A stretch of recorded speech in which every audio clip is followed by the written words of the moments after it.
안녕하십니까. 한림부동산TV 황태성입니다. 박진수입니다.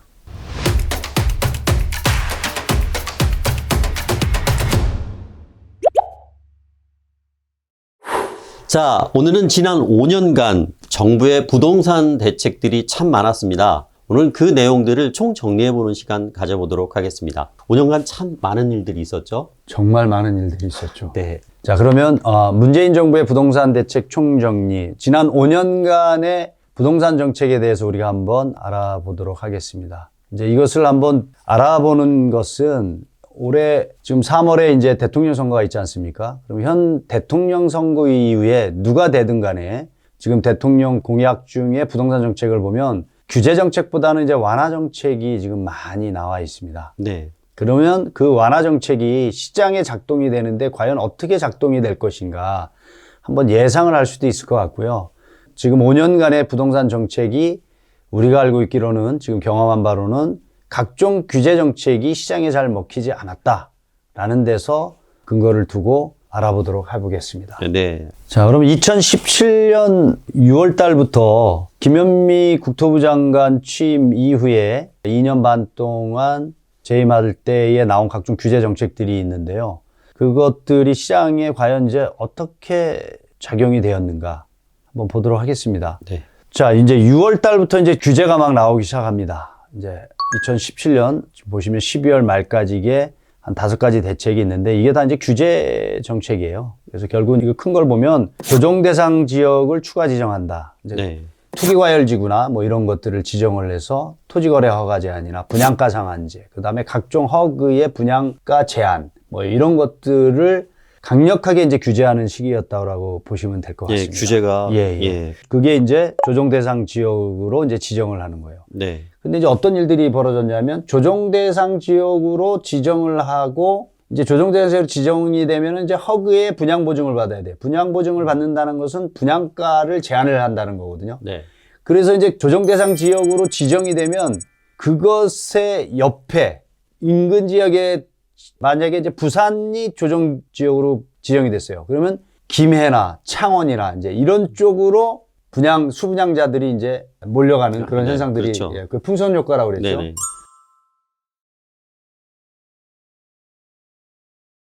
이제 그러한 이제 기이한 현상들이 이제 나타났죠. 그러니까 결국은 이러한 규제 정책들이 하반기에 가면서 DTI와 DSR 이런 것도 이제 대출 상환 능력 검증을 네. 강화하고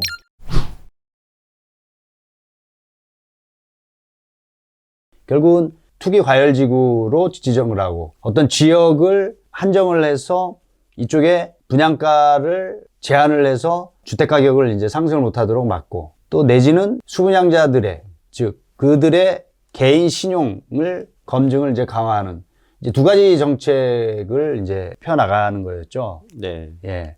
그리고 수도권에 박원순 시장 들어서 서울시는 아시겠지만 이제 뭐 재건축이나 재개발은 거의 진행을 못했던 시절 아니었습니까? 바뀌었었죠. 그래서 이제 그것이 이제 주택 공급을 하지 않고 규제 정책으로 즉 재건축 진단을 강화를 하고 재건축을 함에 있어서 각종 규제 정책이 강화되는 바람에 네. 재건축이나 재개발이 진행할 수 없었던 이제 그런 과정이 있었죠.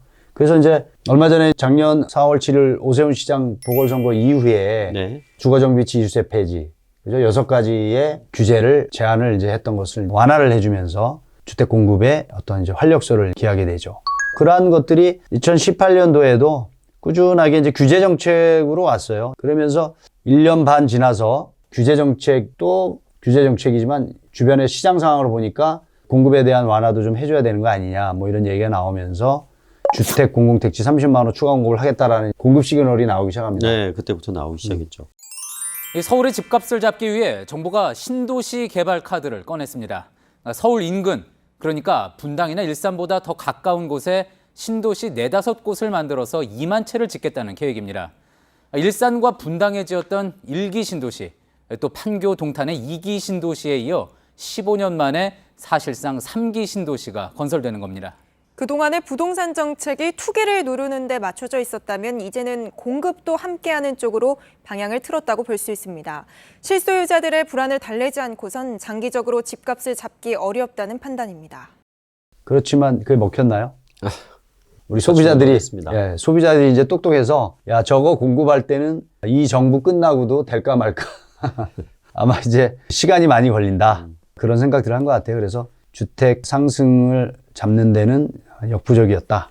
이렇게 보시면 될 것 같고요. 네. 3기 신도시 이야기도 나오고, 그러에 따라서 이제 GTX를 확대하겠다. 노선을 더 연장을 하겠다. 뭐 이런 방안도 나오죠. 2019년에 보면 결국은 민간택지 분양가 상한제 적용 기준 개선을 추진하겠다. 무조건 분양가 상한제를 하는 게 이제 또 시장에서 불합리하다. 이런 건의가 좀 받아들여져서 네. 분양가 상한제 적용 기준에 대한 개선을 좀 추진하는 긍정적인 좀 요인도 있었죠. 그렇지만 이미 1년 반 동안의 각종 규제 정책을 걷어낼 수는 없는 거니까 규제 정책을 진행을 하면서 조금 완화 정책을 한다는 것이 규제 정책이 너무 강했기 때문에 그런 완화 요소들이 작용을 하질 않았다. 그러면서 이제 주택 가격이 계속 상승을 하죠. 그래서 서울시의 평균 주택 가격이 9억을 넘어갔다. 이런 얘기가 이제 나오기 시작합니다. 네, 그랬었죠. 예, 어떤 이제 보고서에 보면 그러면서 원래는 주택담보대출 한도가 6억 이하였어요. 네, 맞습니다. 그런데 그게 얼마로 뛰었죠? 9억으로 뛰었죠. 9억으로 뛰었어요. 예. 이게 불과 1년도 안 되는 사이에 이제 잠깐 이러한 사이에 일들이, 많은 일이 벌어졌습니다. 예, 예. 그러한 일들이 있었고요. 자, 그러면 이제 2020년 이제 넘어오면서부터 네. 주택담보대출에 대한 거나 뭐 이런 것들은 이제 이미 규제가 되었고, 그다음에 각종 세금 문제, 다주택자의 종부세라든지 뭐 여러 가지 세제에 대한 문제가 강화가 되기 시작합니다. 그러면서 후속 조치로 조정 지역을 또 확대를 하고, 네.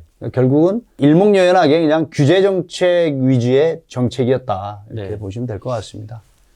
2020년 이제 들면서 결국 한 3년 반, 한 4년에 가까운 시간을 규제를 함에도 불구하고 주택 가격을 잡지를 못했어요. 그러면서 이제 이건 아니다. 주변에 이야기도 많았고. 그리고 주택 임대차 3법 발효가 되면서 전월세 신고제, 전월세 상한제, 계약 갱신 청구권. 이게 이제 2년의 유예 기간을 갖고 있지 않습니까? 벌써 올해 7월이면 2년이 돼가요. 네, 먼저 임대차 3법이 어떤 건지 간략하게 정리를 해주시죠. 네, 임차인 그러니까 집을 빌리는 사람의 권리를 높이기 위한 법안입니다. 첫 번째는 계약갱신 청구권제인데요. 임대차 기간을 기존 2년에서 2년 더하기 2년, 그러니까 4년으로 늘리는 내용입니다.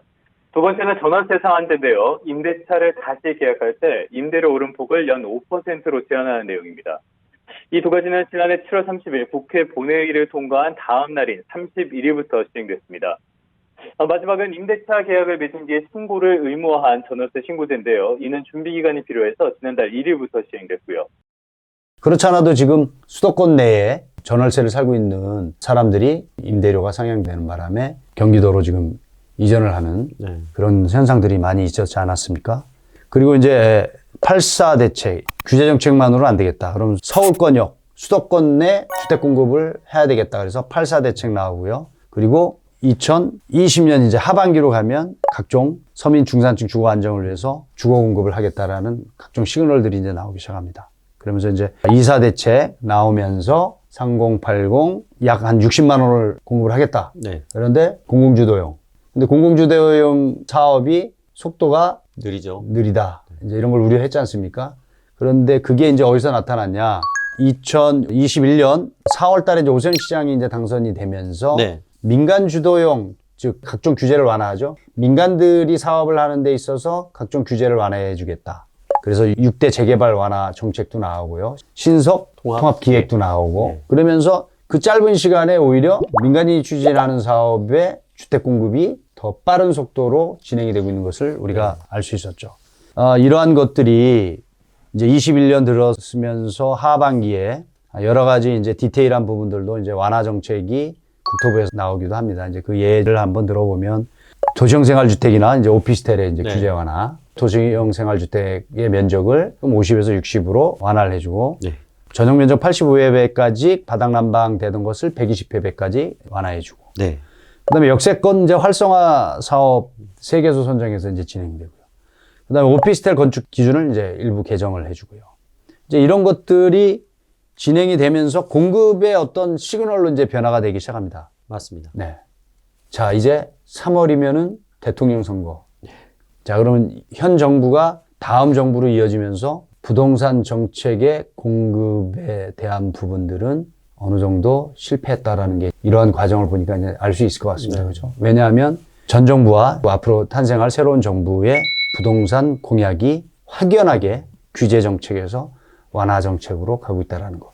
우리가 이제 대통령 선거 끝나면 우리 유튜브에서 신임 대통령 부동산 정책 공약에 대해서 우리가 한번 논의를 할 텐데, 그때 그러면 과연 과거에 이제 5년 내 정책에 반영이 됐던 것들이 완화 정책으로 됐을 때 시장에 또 어떻게 반영이 될까?